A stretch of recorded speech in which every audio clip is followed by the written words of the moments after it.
Facebook এবং ইউটিউবে নতুন শুরু করবেন কিভাবে? শুরু করার জন্য সহজ কিছু গাইডলাইন।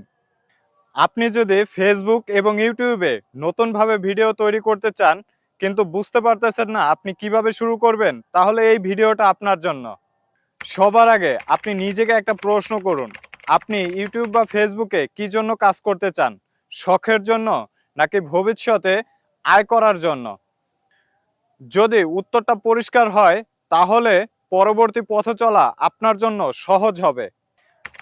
আপনি কি নিয়ে কন্টেন্ট তৈরি করতে ইচ্ছুক সেইটা আগে নির্ধারণ করুন।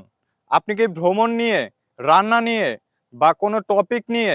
আপনার ভিতরের প্রতিভা আগে আপনি নিজে বের করুন। আর যখন আপনার টপিক আপনি খুঁজে পাবেন, তখন সেই একটা টপিক নিয়ে আপনি কন্টেন্ট তৈরি করা শুরু করে দিন। এতে করে আপনি প্রতিদিন ভিডিও তৈরি করে আপলোড করতে পারবেন। আপনার জন্য বিষয়টা সহজ হয়ে যাবে। আপনার কাজ শুরু করার জন্য প্রফেশনাল ক্যামেরা বা ভালো মাইক্রোফোনের প্রয়োজন নেই। আপনার হাতের মোবাইল এবং আপনার মোবাইলের যে মাইক্রোফোন আছে এটাই প্রথমের জন্য যথেষ্ট।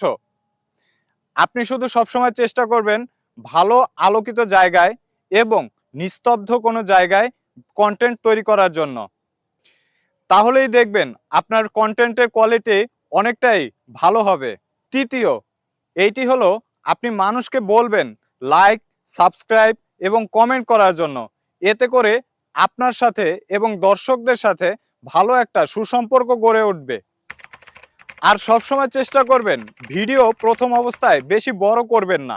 1 থেকে 3 মিনিটের ভিতরেই আপনারা কন্টেন্ট তৈরি করে এবং কন্টেন্টের সারাংশ শেষ করে ফেলবেন। ভিডিও এডিটিং নিয়ে ভাবছেন? কোনো ব্যাপার না, আপনি মোবাইল থেকেই ভালো এডিটিং করতে পারবেন। ক্যাপকাট, কাইনমাস্টার, ভিএন এইসব ভিডিও এডিটিং সফটওয়্যার দিয়ে আপনি ভালো মতো কাজ করতে পারবেন। শুধু আপনার একটু দক্ষতা লাগবে, কাটাকাটি করা, সাউন্ড কোয়ালিটি ভালো করা এবং টেক্সট যুক্ত করা। এই 3টি আপনি ভালো করে শিখতে পারলেই যথেষ্ট আপনার জন্য।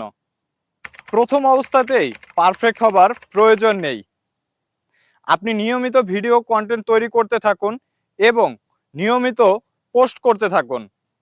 প্রথমবার পারফেক্ট হবে না, কিন্তু কোনো না কোনো এক সময় আপনার ভিডিও এবং আপনার কন্টেন্ট সব কিছুই পারফেক্ট হয়ে যাবে। ভিডিওটি ভালো লাগলে অবশ্যই লাইক দিন এবং বন্ধুদের সাথে শেয়ার করুন। আরও এমন টিপস পেতে আমার চ্যানেলটিকে সাবস্ক্রাইব করে আমার পাশে থাকবেন। ধন্যবাদ সবাইকে।